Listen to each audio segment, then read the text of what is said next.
Todd Upchurch is a master tennis professional and has been teaching tennis for 29 years.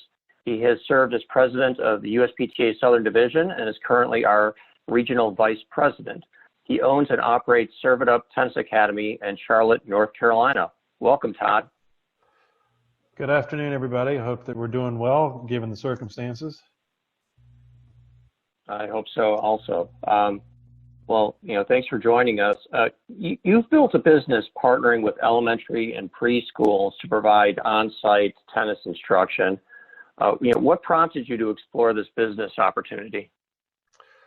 Well, about 10 years ago, I was working at a major country club, and it wasn't exactly fulfilling me, though I wanted to do. And so I left there and was looking for opportunities and kind of came across this, and other people were doing other sports at my children's school. And I said, why aren't we doing tennis there? This would be a perfect vehicle for that. So it really came out of my need to entrepreneurial spirit of really wanting to try to take control of what was going on with me and the future that was in front of me. So it just seemed like a natural fix for me, because I really like teaching kids 10 and under, and that was all the elementary schools, preschools that we could find. So it just really came out of a need to want to do something that I thought had a little more passion for me of being able to do. How did you identify what schools to approach?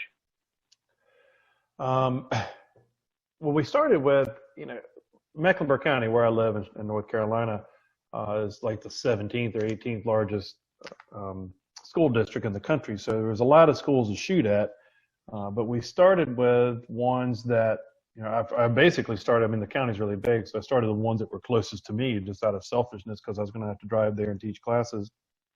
So we started with that and just approached, and sometimes we would get some headway with the principal, assistant principal, and sometimes we'd have to go through PTA, PTO type person. So we started looking at schools that were in areas that were closest to us, and ones that were affiliates, and then also with preschools we kind of did the same thing.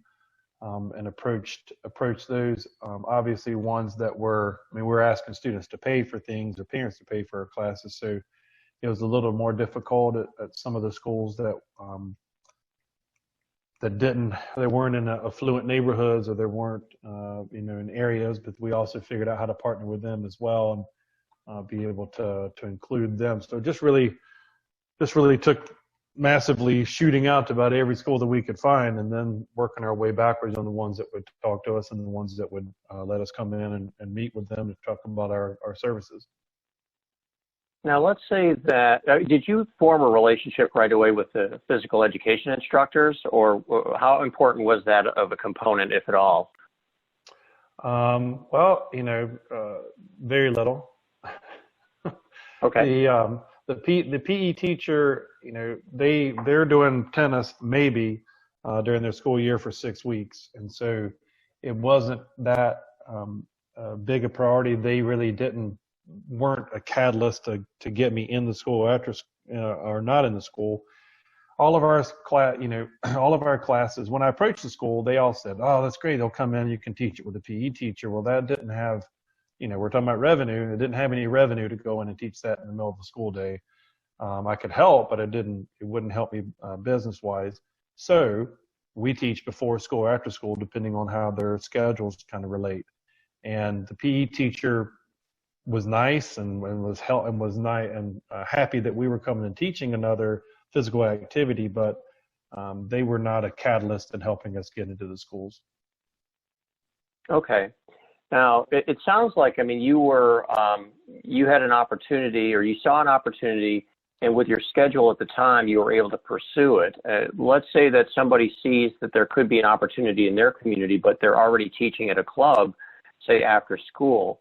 Is that feasible for them to kind of pursue something like this? If you're at a club teaching, at 3:30 to 6:30 or what have you, juniors, it seems like, that would be difficult to also, be at the school. So is it possible to, make that happen? It is possible. What we found was that a lot of, well, what I know from being in the business so long is that we basically work a split shift, busy in the morning and busy in the afternoons, and usually have some hours in the day. So some of my teachers work at clubs and just have some dead time in the middle of the day. So, if I'm taking a kid, let's say we're teaching juniors and we're going to start the junior clinic at the club at 3:30 or 4 o'clock. Well, that kid got out of school at 2. And so if that kid may or may not belong to my club, or that school may not have a lot of people that come to the club, but I can go to that school from 2 to 3 o'clock and teach that class and not interrupt or interfere with my club duties. Now, obviously, there's some clubs that don't want their pros teaching anywhere else, and that's totally understandable. But if you're at a swimming racket club, or you're the only person at that club, it was definitely a revenue builder for me. And what we were able to make was kind of like a vertical funnel. A lot of those kids that would come out of there, we had a pretty good retention rate that would come back, but then we also had maybe a 50 or 60% retention rate. But we'd also have that 10 or 15% that ended up being at our club. So they would come and take summer programs. They would want more out of it. So it can be done. You just have to get creative with your scheduling, but it definitely can be done to reach out and grab some of the schools that are closest to your club. And then I imagine in the beginning you were doing a lot of the instruction yourself, but at some point as you scaled it, I'm sure you had other instructors or maybe even site directors. I mean, how did that work in terms of being able to scale it? It was me at the very beginning, and I taught a lot, and then, I could see immediately that I was going to have a scaling issue because there was only so many times I could go to places and so many clubs per day. So I started reaching out to other pros that were at smaller clubs that I knew maybe didn't have big programs, and were able to find some people to help me teach in there. But then it's always different because us tennis pros, we value our skills highly, and everybody wants to get paid like it's a private lesson. So that really hurts the bottom line to be able to do that. So what I ended up doing is, with some of my classes that I was teaching as well, we do preschools as well. So some of my classes that I end up taking former preschool teachers. Some moms that I used to teach would end up meeting me at the school and helping teach some of the classes, and I could handle a lot of the tennis part, and they could help with some other pieces in there too that I really didn't understand until I kind of got into it. So at our highest, we had, I think, 6 pros working for us, and I did not have a club at the time, so we were very busy and moving people in and out. But it definitely was a nerve-wracking at times, but that was what we had to do to scale. Okay. Now, I've seen people and groups offer school instruction in the past, and in many cases, their curriculum starts to repeat after so many lessons, and then the students begin to drop out because there's nothing fresh. I mean, how do you keep your curriculum, fresh enough that students will keep coming back? Well, it's kind of a 2-part question. One would be for elementary schools. I do 5-6-week sessions, so I'm in the school for 30 weeks. So typically, if I'm in there at the very beginning, I'm going to see the majority of those kids year round. So, it's just a matter of being studying up and getting more instruction from, things like this that be able to build lesson plans. But I would build lesson plans for the first 6 weeks, and then I would call it, 1.2, and we go to the next thing. And what was the interesting part was when I had new kids join or had former students come back, I could break them into a couple different groups, and we might work on different things, especially some of my bigger schools that might have 24, 25 kids. I would take a couple of pros with me, and I could move them around just like you would at a club. You pick some of your better kids, and they would be on a different court working on different skills. So again, there were some similar skills that you could have between the two groups, but then you kind of break them out, and the repeating students would actually find a lot of value in staying with you throughout the term. So it's just about how you write your lesson plans that you don't repeat. with our preschool program, we started using Tennis Whiz, which allows you to do a different program, a different lesson every week, and that really has been beneficial to us to be able to do that. And so, we'd be able to have lesson plans every week of the year and not repeat. So somebody'd have to be with us for over a year for they would see the same plan again.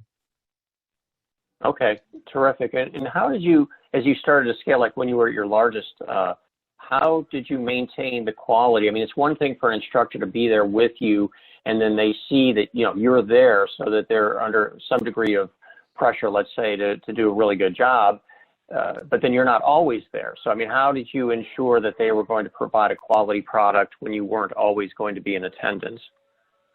Well, for my three main pros, I was their only source of income. So, I was hoping that they would do a good job. And when we got to, a larger number of pros, it enabled me to not, that's the scale I wanted to get to, is enabled me to get off of having to teach every day.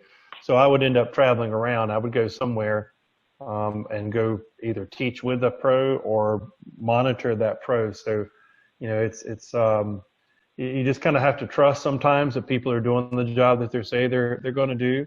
And then, when you're not there, but it was pretty quick. If a job was not done correctly, it didn't take too long for parents to reach out to me and let me know. So, I had to let a few people go pretty fast that weren't capable of doing this type of work. But then other ones stuck around for a long time. So, but to keep the quality up is important. But no different of being a director at a club and your assistants are teaching lessons. You need to walk out there and listen to them sometimes and give them some constructive feedback. So. Okay. Well, what do you like most about your business? Up until about 2 weeks ago, till they closed all the schools, I liked the freedom of it. I'm not liking it too much right now. I'm on this call talking about revenue streams, and I'm not out of school at all right now. So it's a little bit different. But for me, it was the ability to kind of control my future. And there's a lot of freedom in this job. And I might only teach 2 or 3 classes a day, but the revenue per class was so high that it made up. So you don't have to be a grinder and on the court 6, 7, 8 hours a day to still make a good living doing it. And to me, it had my name on it. So I took a lot of pride in that I could build something that was bigger than just me, and that we could really have something like that. So, it's kind of a cool thing to me to be able to build something that was larger than myself and do it from scratch. I mean, we started this from nothing. So that's what was cool about it for me. Again, until 2 weeks ago, till they closed the schools. So. Yeah. Well, they'll be back open sooner, we hope, rather than later. Sure. Well, you've done a terrific job in building a business, and you say it's great that you are able to earn a great living, and not have to be grinding it out all the time on court. Do you have anything else you'd like to share with the people who are attending today?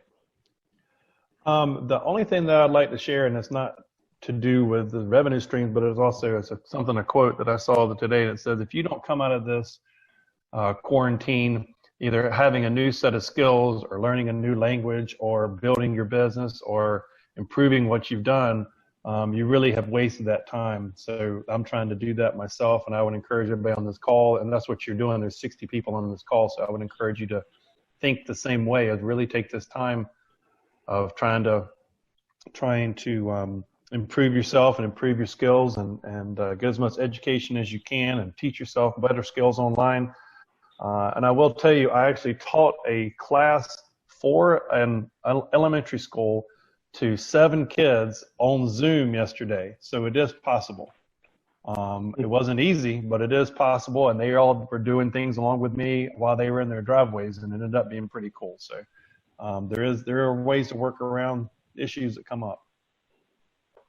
Fantastic. Well, that's very creative, Todd. Appreciate you being on today. Thank you very much.